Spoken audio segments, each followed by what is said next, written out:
Tabe, jumpa lagi dengan saya di Negara Bijaksana, channel yang membahas sebuah persoalan populer di Indonesia secara bijaksana dan dijamin dengan pemikiran terbaru. Menjelang Pilpres atau Pemilu 2024 ini, saya mendapat banyak pertanyaan dari teman-teman politikus dari wilayah timur Indonesia.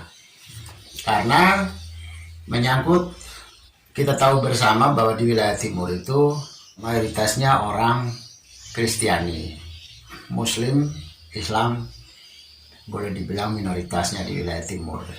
Berbeda dengan wilayah barat dan berbeda juga dengan secara nasional. Secara nasional memang Muslim mayoritas, tapi di wilayah Indonesia bagian timur Muslim boleh dibilang minoritas. Pertanyaan mereka seputar ini, karena partai-partai yang ada di tingkat nasional ini sudah ada image yang terbentuk sesuai dengan realita konstelasi politik kita, yaitu dikotomi antara nasionalis religius dan Islamik. Maka mereka juga atau masyarakat kita juga tahu akhirnya mana yang partai-partai yang Islam, mana yang partai-partai nasionalis.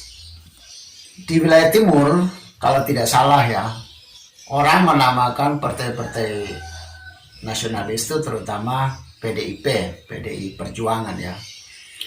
Ada Hanura, ada Gerindra, ada Nasdem, tapi Nasdem yang dulu loh. Citra Nasdem sekarang saya malah sudah tidak tahu, tapi kalau Nasdem yang dulu memang sampai dengan pemilu 2019 citra Nasdem masih partai nasionalis.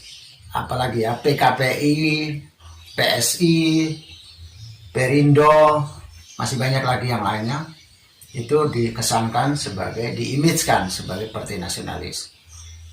Di luar itu seperti PKS, PBB, Partai Bulan Bintang, itu langsung dilabelkan partai Islam.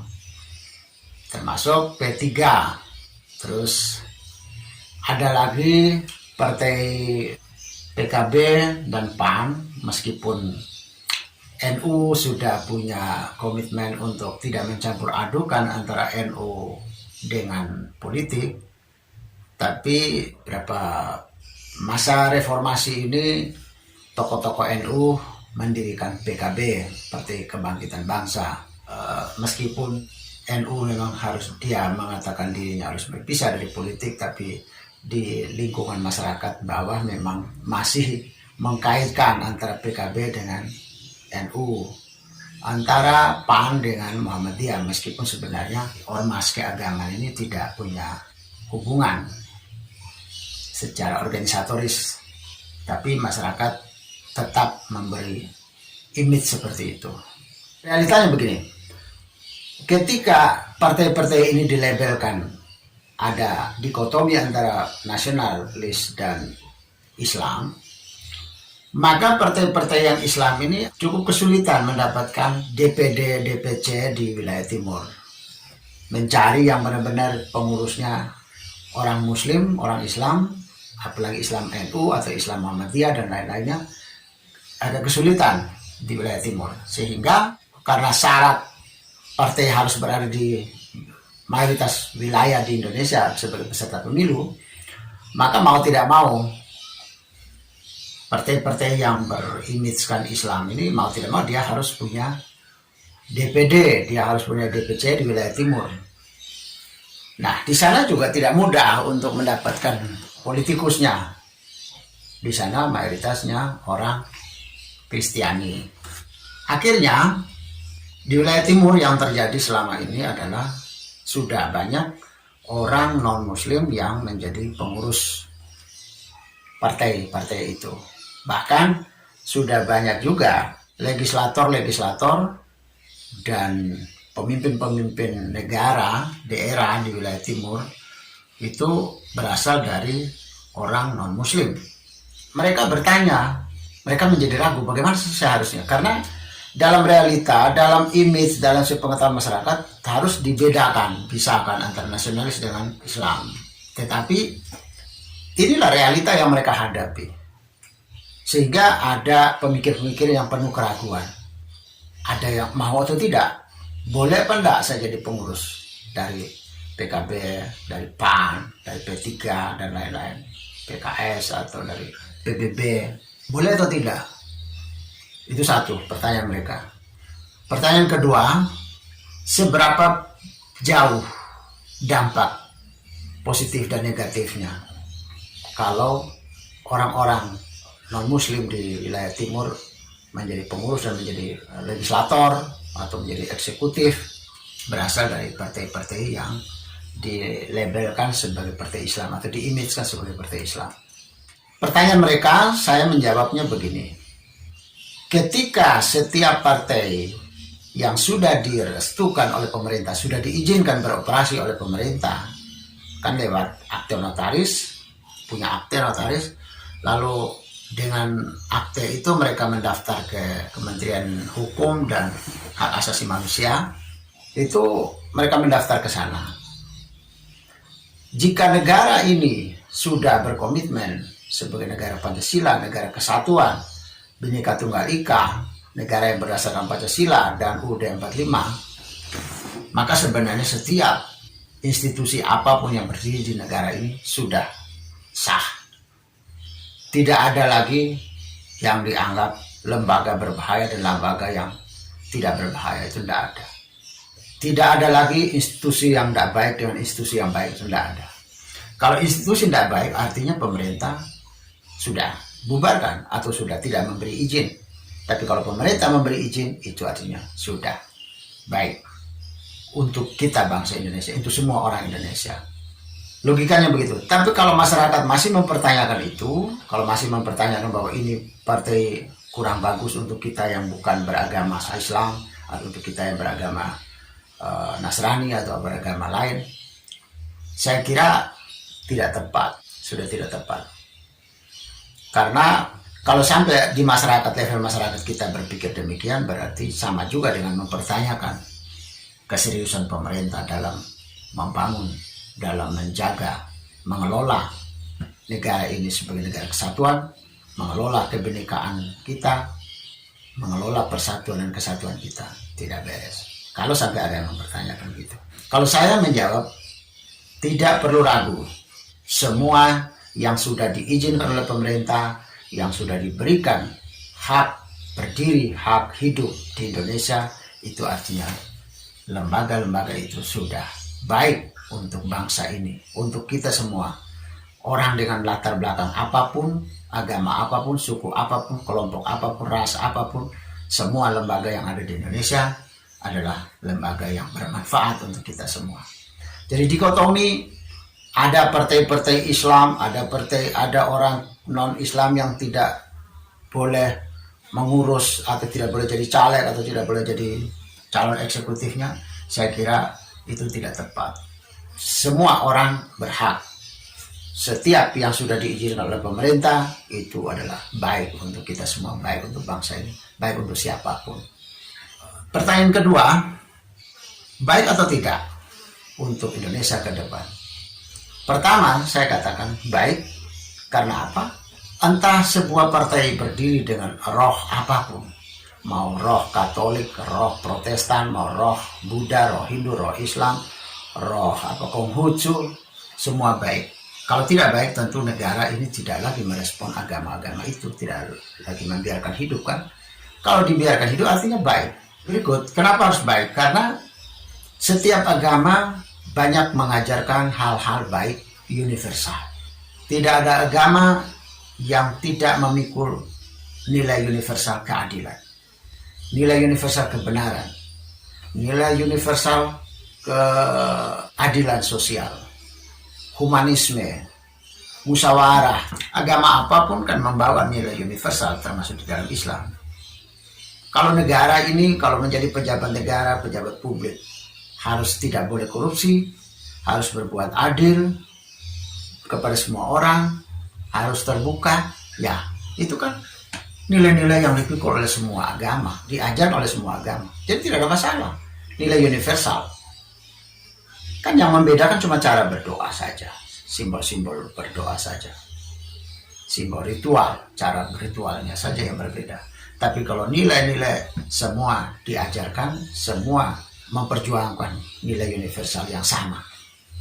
Universal artinya berlaku semua orang. Jika satu agama mengatakan jangan membunuh, semua agama lain juga mengatakan demikian, tidak boleh membunuh. Jika satu agama mengatakan tidak boleh bersaksi dusta, ya semua agama juga mengajarkan yang sama. Jadi tidak ada yang aneh bagi teman-teman yang punya panggilan dan berkesempatan untuk mengurus sebuah partai apapun yang ada di Indonesia ini yang sudah diizinkan oleh negara ini. Silakan mengambil bagian, silakan berperan, karena semua itu akan mendistribusikan nilai-nilai universal yang sama. Yang berikut, memang dalam realita memang politik kita selalu ada dikotomi.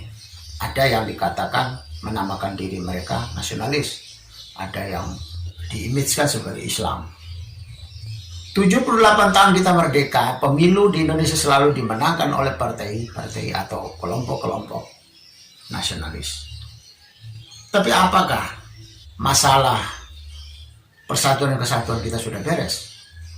Apakah perjuangan untuk mempertahankan ideologi Pancasila sudah selesai?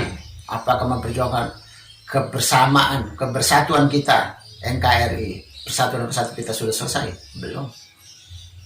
Masalah kebebasan beragama, persekusi ibadah-ibadah agama minoritas tidak bebas, banyak halangannya. Pendirian rumah-rumah ibadah tidak mudah.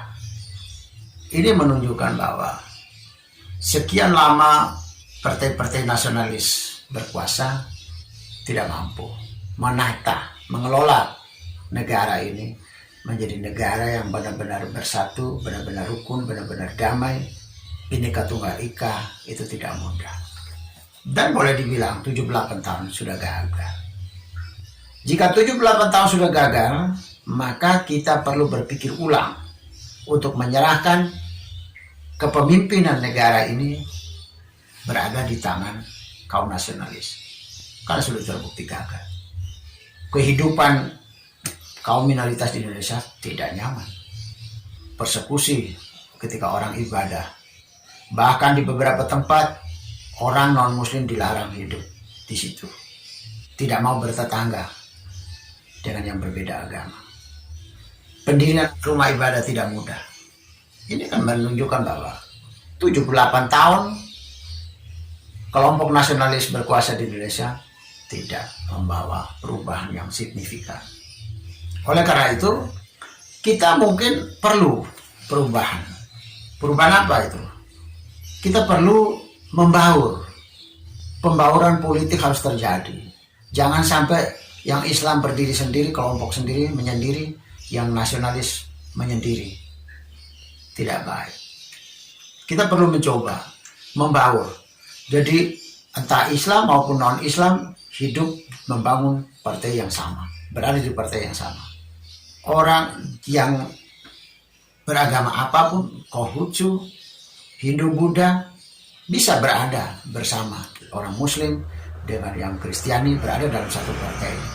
Sehingga kebersamaan ini sudah terjadi dimulai dari embrio negara.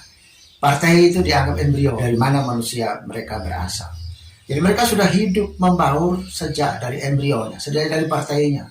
Jangan sampai partai menjadi eksklusif. Hanya orang ini saja, orang lain tidak boleh. Dari kelompok lain tidak boleh masuk sini. Itu sudah eksklusif. Ketika kita mau hidup bersatu, hidup bersama, hidup Bhinneka Tunggal Ika di negara ini, maka kita harus mulai juga dengan embrionya. Dari partainya, keanggotaan partai, kepengurusan partai harus sudah menunjukkan persatuan. Semua orang yang ada di Indonesia, mau beragama apapun, mau suku apapun, mau ras apapun, boleh berada dalam satu partai yang sama. Jangan terpisah-pisah lagi seperti selama ini. Apabila setiap partai memiliki keanekaragaman keanggotaannya dalam segi sara, suku apapun, dari agama apapun, dari ras apapun, dari golongan apapun, saya percaya kehidupan kebersamaan, persatuan kesatuan kita jauh lebih baik daripada 78 tahun yang kita sudah lewati selama ini. Meskipun kita belum pernah punya pengalaman dengan model keanggotaan partai seperti ini, saya kira partai-partai yang menamakan diri nasionalis pun juga sebenarnya berasal dari keanekaragaman juga mereka itu. Mungkin keanekaragaman itu kalau terjadi pada semua partai politik, ya secara otomatis kita sudah sukses membangun kebersamaan, kebersatuan dari embrionya langsung. Jadi kesimpulannya, semua teman-teman dari wilayah timur Indonesia yang mayoritas non-muslim, selamat menjadi anggota keluarga besar partai-partai yang manapun, partai apapun. Tidak ada yang bisa ditolak, karena alasannya ketika negara sudah memberi hak hidup setiap agama, setiap ormas, setiap partai, maka itulah yang terbaik untuk bangsa kita, yang terbaik untuk negara kita, yang terbaik untuk masyarakat kita seluruhnya, tanpa membeda-bedakan sara. Dan yang berikut lagi, saya punya keyakinan apabila kehidupan bersama, persatuan kesatuan tanpa mengenal sara ini, semua sara sudah masuk di berbagai semua partai di Indonesia, maka dikotomi Islam nasionalis sudah tidak ada. Konflik, hidup tidak membaur, kesulitan kita mau jalin persatuan kesatuan, integrasi bangsa kita antar anggota masyarakat dari sara apapun, sudah tidak sulit kita untuk melakukan integrasi bangsa kita, integrasi nasional kita. Harus dimulai dari embrio partai-partai. Terima kasih, selamat berdemokrasi, selamat menghilangkan eksklusivitas partai-partai politik di Indonesia. Jika Anda setuju dengan saya, Anda seide dengan saya, berarti kita berada pada satu perjuangan yang sama, yaitu ingin melihat Indonesia menjadi lebih baik, Indonesia menjadi negara yang bijaksana yang kita impikan. Caranya adalah dengan Anda memberi dukungan dan berpartisipasi dalam channel ini. Subscribe di bawah channel ini, bunyikan lonceng di sampingnya untuk menunjukkan Anda berlangganan secara gratis, dan ada pemberitahuan setiap kali saya mengirim edisi baru. Dan jika Anda setuju dengan ide ini, jangan lupa bagikan ke semua relasi Anda. Terima kasih.